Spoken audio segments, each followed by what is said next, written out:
Have you ever seen something from the corner of your eye that wasn't there when you looked again?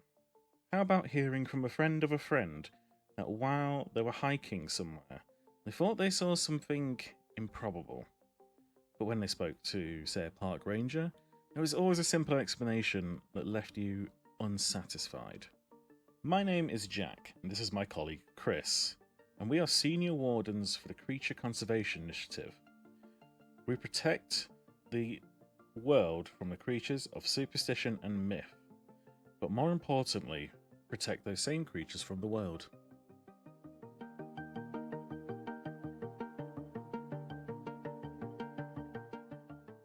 Well, hello there, audience, and hello there, Chris. How are you doing today? Well, I would like to say I'm doing fantastic. You'd like to say? I'd like to. But honestly, I've complained enough about my life in the last couple of episodes, so I'm just gonna say, I'm just gonna breeze over that and say I'm doing fine. How about you? I'm doing pretty good. If anything, I'm quite enjoying myself right now because I've actually come away from quite a mystery today. A mystery? Yeah, well, the creature we're going to speak about today is one of these ones where even us at the CCI haven't actually interacted with it. Ooh. Apart from kind of hunting it in a way. Hunting's not really the right word though. More searching for it is probably the better way to put it. That's always exciting. It's not often that we get something that we haven't actually, that none of the, that nobody in the CCI has seen before. Exactly. It's one of those weird ones. There are a few creatures out there that, for whatever reason, we can't influence, we can't control or contain or even redirect. There are just some creatures that are too large or too intelligent, or it's just too much for even us to be able to handle it. But this one is one of those ones where it's actually just so incredibly elusive that we have not been able to directly interact with. Okay, that's fascinating. So what do we know about it? Well, what we know is its actual name, and I don't mean as in what we call it or what we call the species. We actually have a name for this one. What do you mean? Was it? It's not the species name, it's not what we call it or something, but it's actually got a name, just like you or me. So they give you its identification, or what is going on here? No, this is a creature of some serious kind of age, let's say. Okay. But at the same time, we've never actually been able to interact with it. We just know of the name that it seems to be going by, and that is Geryon. I have not heard of that before. Well, Geryon is actually a member of Greek mythology again. But this is one of those things that actually, according to Greek mythology and myths and legends, exists. This appears to be some form of giant. Now, I know you're going to ask me, why aren't I doing an episode on giants? Yes. Surely we've come across and dealt with giants before. Yeah. And we have. But this one is different because he's not Frank. Well, a little bit like Frank, his name is literally Geryon. He'd introduce himself as Geryon. Okay. So, do you want to meet Geryon or not? Is the good idea? I'm not 100% certain, because as with all of these creatures where we know the myths and the legends, and then through observation and research we kind of learn what's real, what's not. Yeah. Because we've not actually physically interacted with this creature or even observed them, we don't actually know if the myths are particularly real. Okay, so how do we know it exists if we haven't seen it and we're not sure if the myths are true? Slightly down to research of classical classical literature and Greek mythology, because this is where it starts getting a little bit complicated. Is if we go on to the appearance of this creature within the classical literature, Yeah. it is either one of three things. They all say it's a very, very large, giant-like creature. Okay. But, and this is where it starts separating away from other giants, it is either a creature of 3 bodies and 3 heads. But isn't that just 3 creatures? But the bodies and the heads are fused together. Okay. Okay. Or it is 1 body with 3 heads. Yeah. Or it is 3 bodies with 1 head. Okay, that's... All of these are weird. But Yes. I have another question. Shoot away. If this thing is so big, why is it so hard to find? We're not sure. You'd think a big honking giant with 3 heads would be easy to find if you look for it. Well, But apparently not. Well, again, if we keep going back by what the legends say, well, part of the issue is that this creature was supposed to exist on, and I'm going to butcher the names here. As we always do. Exactly. It's supposed to live on Erythrea, which is a mythical one of the mythical islands of the Hesperides in the west of the Mediterranean. Sure, why not? So it lives on an island, or at least apparently it lives on an island that we don't actually know really where it was in the first place, in a part of the world that seems to be mythical and they're not sure if it even existed, and it seems to be just in the west of the Mediterranean, which we do know the Mediterranean exists, but you kind of get what I'm trying to say here. Or do we? Oh, it's an illusion. No. Well, no, again, because this all comes from ancient Greece. All of this information comes from ancient Greece, bearing in mind a civilization that was ancient when what we believe is the ancient Greeks were studying the ancient Greeks.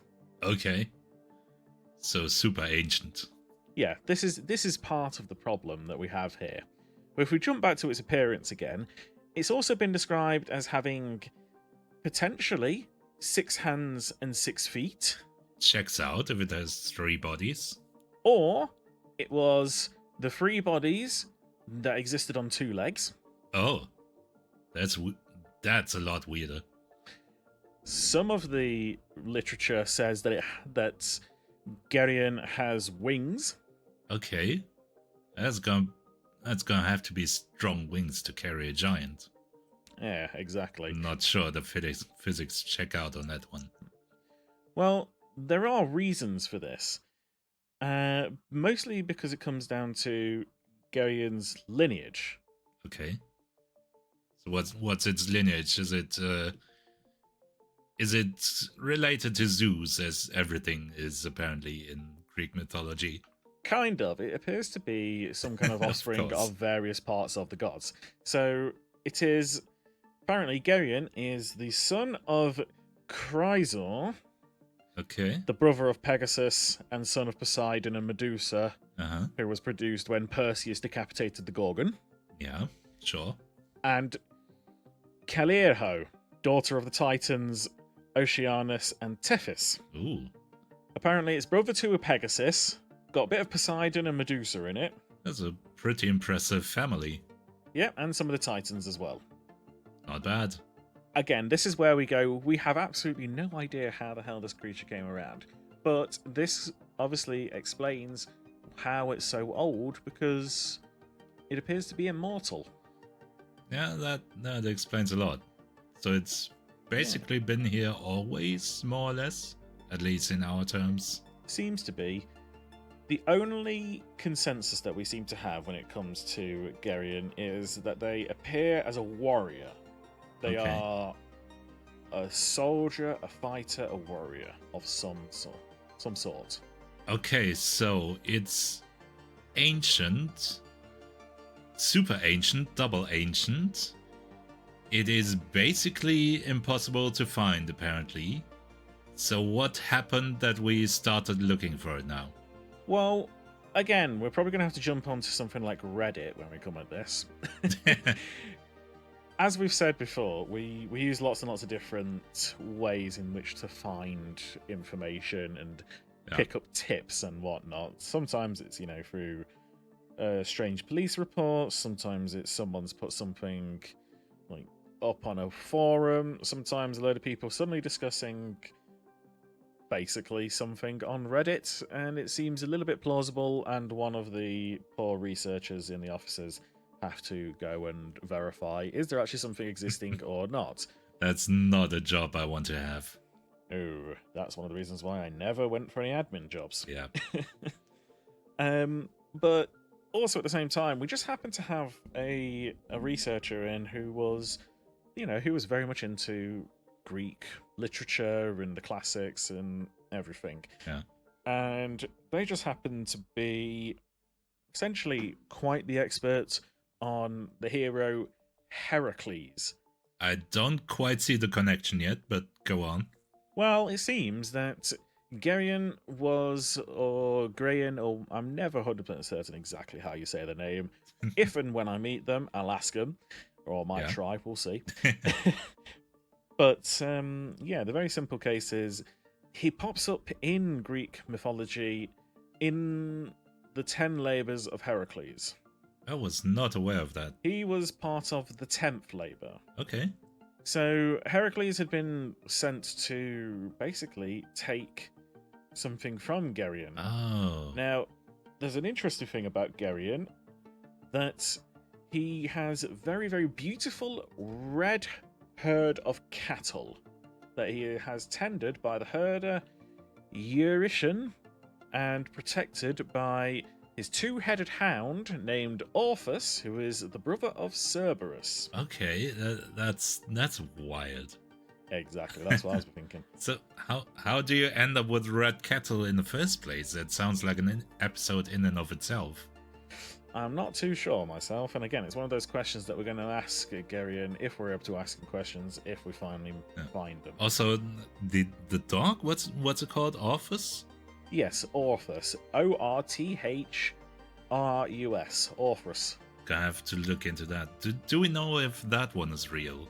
We're not sure if that one is real, unfortunately, because of what apparently Heracles does in the 10th Labour. Oh. Yeah. So Heracles was sent to essentially steal Geryon's cattle and take them back to wherever he came from. And depending on which version you read, he either landed on Erythrea, Heracles, that is, and before he stole the cattle, he was chased by Orpheus, and using his massive club, smacked Orpheus once and killed him. So, poor puppy. Yeah, there goes Geryon's two-headed hound.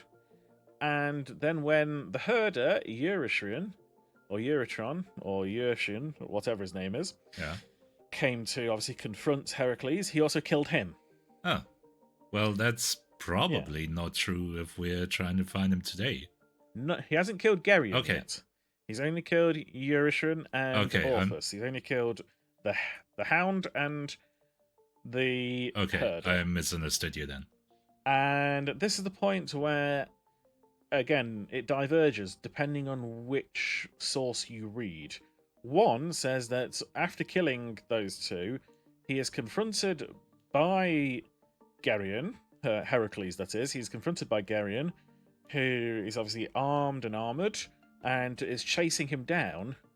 And Heracles actually landed a killing shot using an arrow dipped in the blood of the Lernaean Hydra, which is poisonous, straight to his forehead. Of course. How did they come up with these things? I don't know, it's almost like it's myth. Almost. Or Heracles stole his cattle and was then chased down by Geryon. Okay. and then shot him in between the eyes with the arrow dipped in the Lernian Hydra's blood. Blah, blah, blah, blah. Get the idea. But either way, it's saying that Heracles killed Geryon. Yeah. Gonna be a problem if you want to talk to him, but you're probably about to tell me that Geryon is not dead, in fact. Well, here's the thing. We're pretty certain Geryon is not dead, or at least that's the kind of route we're going down. Because like I say, the researcher who was very much into his Greek myths and whatnot, Yeah. well, he noted some talk on places like Reddit and some chatter a little bit about monsters that fit Geryon's description. All three of these descriptions: 3 bodies and 3 heads, 1 body and 3 heads, 3 bodies and 1 heads, wings. Okay. Oh, you know what it's like when it comes to getting tips. Some of them will be real, some of them will be some people who know the story and are kind of running it on. Yeah. You know, some of the simple fact is we've been made aware in parts of the Mediterranean that there is something that fits this description moving around. Okay.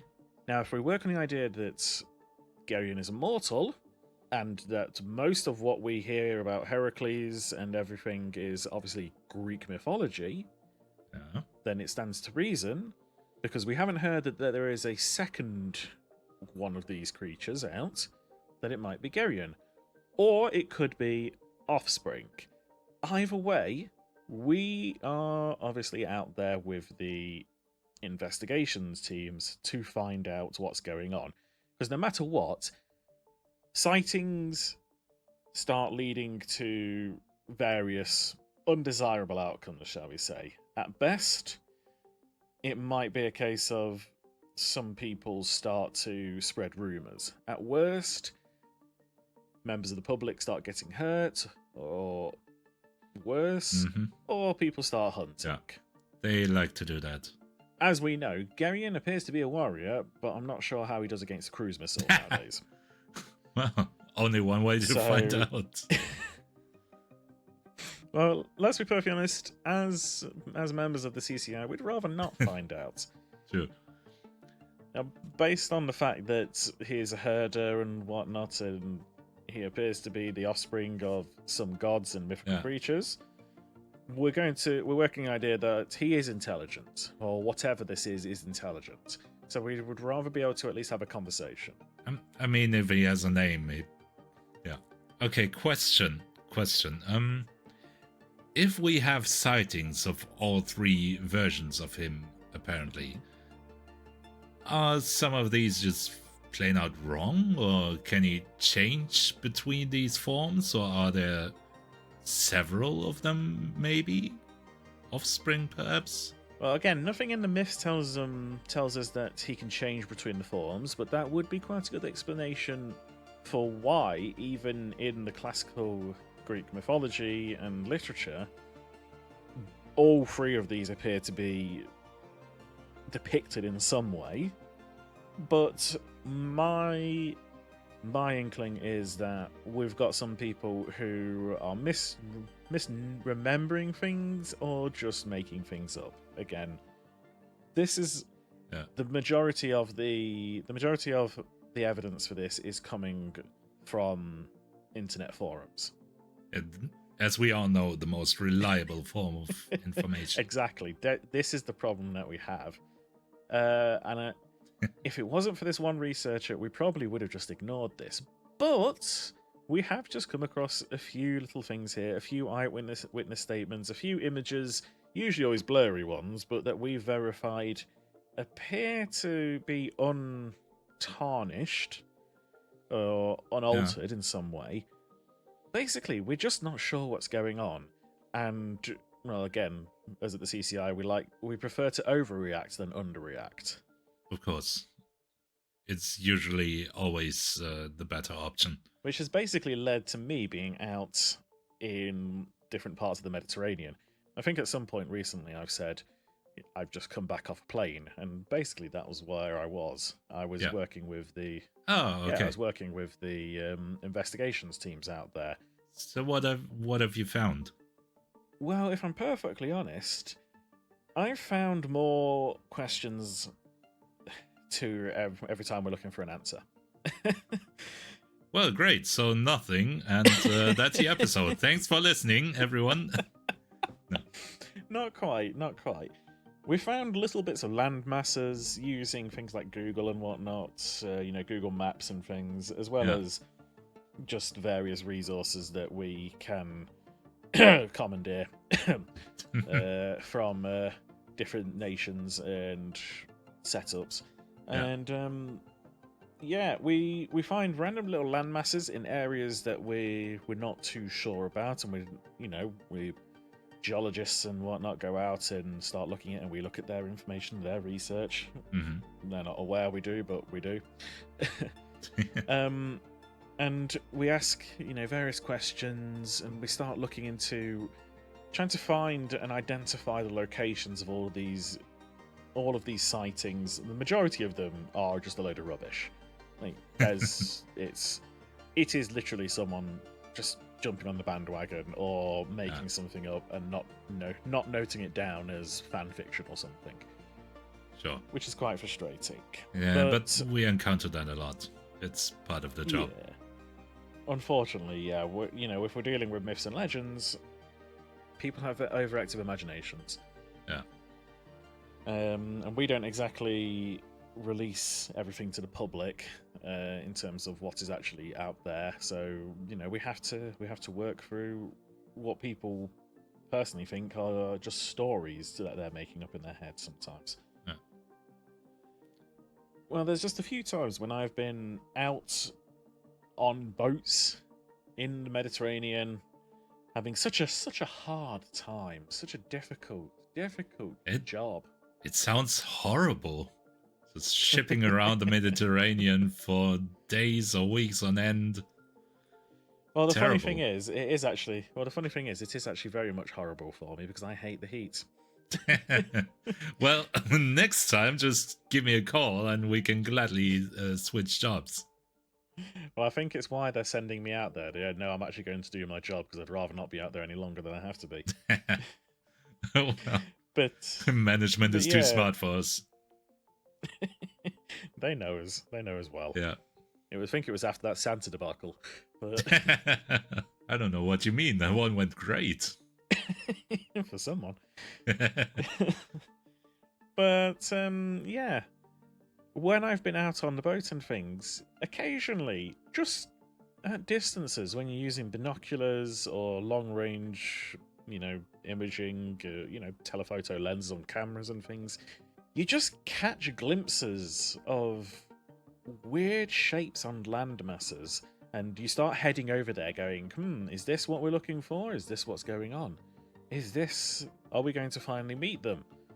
And when you get there, there's little bits of evidence, trackers could follow things, but just nothing. Absolutely nothing there. Okay, interesting. I mean, at this point, I trust you that when you say you see something in the distance, that you know what you're talking about. So apparently there is something going around. Yeah, well, we're spotting things that look a little bit like giants. Okay. That's a simple fact. We're going one day I'll do an episode on giants. I've interacted with them quite a lot. Please, and I'll explain what they look like, etc.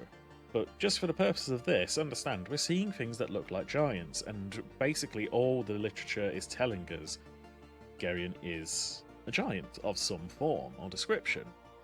So that's what we're kind of working on. But we're in an area where we know there are no giants. Okay. Yeah, that doesn't leave a lot of options then. Exactly. We're just not sure where or what we are actually hunting at this point. But it seems to fit. But again, if it's a giant, it seems like it shouldn't be able to just vanish into thin air. Exactly, but also at the same time, if it's a giant, it shouldn't have 3 bodies, 3 heads, and various descriptions of limbs. You got me there, I guess. Exactly. This is why we're just not sure what's going on. It makes it wonder if you can somehow turn invisible, or, do the hide behind thing, or... Who knows? But again, if it is Geryon, if it is literally Geryon, they've been around for centuries, millennia at this point. Yeah. Maybe he's just really good at hiding. Maybe. Everything that I've ever read only pops up when it comes to the 10th labor of Heracles. Yeah. I mean, if we go by the idea that maybe he can change forms, then that might explain some hiding abilities. Exactly. It's a mystery to me, but it's one of those really interesting things because, like I say, some of the creatures that we try and handle, we've never even met before. Yeah. And it's one of the reasons why I really, really have always enjoyed being a member of the investigations team, and why I probably will always return to the investigations team no matter where they need me. Yeah. It's always fascinating work. Yeah. You know, sometimes there are points when I think, and probably you feel the same at points, that, you know, you think there's nothing new under the sun, and we've seen and met everything more or less, at least, you know, between all the agents at the CCI. Yeah. But you know, it's always fascinating when still there's something entirely new, something that we haven't encountered in any way yet. Yeah. It's like there's still so much of the world that we haven't explored yet. Exactly. It really, really does confuse you and excite you all at the exact same time. Yeah. But do you know where there's a very, very interesting, confusing, and exciting place for people who are enjoying this podcast to go to? Well, I have heard of a place. I'm not sure if it's real. But there is the mythical place called the Discord. Wow. And apparently it's a place where people can go to talk about episodes that we've done or request creatures for us to talk about. Because honestly, at this point, apart from certain giants, we have probably, between the two of us, interacted with most creatures that you can think of. So if you want to learn more about one of them, then give us a message. But who knows if all of this is real? Yeah, well, if we haven't found it, we've at least looked for it. So Definitely. join us on that crusade by going and joining and finding the Discord, which you'll find a link to in the description to this podcast. Exactly. I should have probably mentioned the link. It's okay. It allowed me to go for that wonderful segue. Perfect. I have only just learned how to spell segue, which blew me away because I always spelled it like the weird wheel device. But that's beside the point. Anyway, there is a link to the mythical Discord in the description, and you should definitely click it and hang out with us and other members of our community. And what you should also do is follow us on this here podcasting platform so you don't miss out on future episodes. That's a wonderful idea. Isn't it? Yeah. And you should also, if this is the first one you've tuned into and you want to get deeper into this world of ours, then feel free to check out the episodes that we've done so far. Just pick anything that interests you. It's you can listen to them however you want. We don't usually depend on your knowledge of all the episodes. This bit is running away from me a bit. It's okay. All these episodes are evergreen, as we say. Yes. But that seems like a wonderful place to finish, and I hope you all enjoyed that. But yeah, otherwise, thank you very much for listening, and goodbye. Goodbye.